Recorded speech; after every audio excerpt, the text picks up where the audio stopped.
ہم سب بھائی بھائی ہیں، یہ مصنوعی حد بندیاں ہمیں علیحدہ نہیں کر سکتی۔ میں آپ کو مصروف عمل ہونے کی تاکید کرتا ہوں۔ کام کام اور بس کام۔ سکون کی خاطر صبر و برداشت اور انکساری کے ساتھ اپنی قوم کی خدمت کرتے جائیے۔ میں درست فیصلے لینے پر یقین نہیں رکھتا، بلکہ فیصلہ لے کر اسے ایک بہترین فیصلہ ثابت کرتا ہوں۔ یہ تلوار جو آپ نے مجھے عنایت کی ہے صرف حفاظت کے لیے اٹھے گی، لیکن فی الحال جو سب سے ضروری امر ہے وہ تعلیم ہے۔ ان تلوار سے بھی زیادہ طاقتور ہے۔ جائیے اور علم حاصل کیجیے۔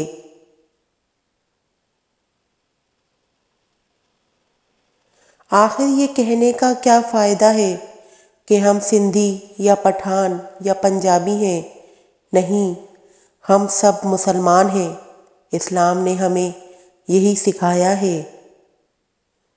ہمیں ایک ایسی ریاست چاہیے جہاں ہم آزادی سے رہ سکیں اور جہاں ہم اپنی مرضی سے اسلامی تہذیب اور اصولوں کے مطابق جی سکیں۔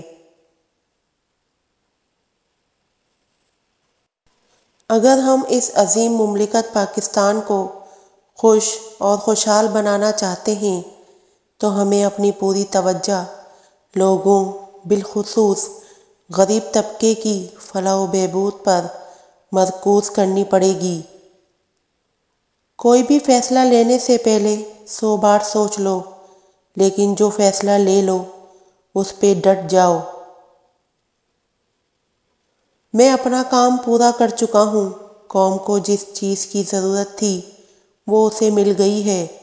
اب یہ قوم کا کام ہے کہ وہ اسے تعمیر کرے۔ دنیا میں 2 قوتیں ہیں، ایک تلوار اور دوسری قلم۔ دنیا میں ایسی کوئی طاقت نہیں جو پاکستان کا وجود ختم کر سکے۔ علم تلوار سے بھی زیادہ طاقتور ہے، اس لیے علم کو اپنے ملک میں بڑھائیں۔ کوئی آپ کو شکست نہیں دے سکتا۔ گلاب کو خواہ کسی بھی نام سے پکارا جائے، اس کی خوشبو میں فرق نہیں آئے گا۔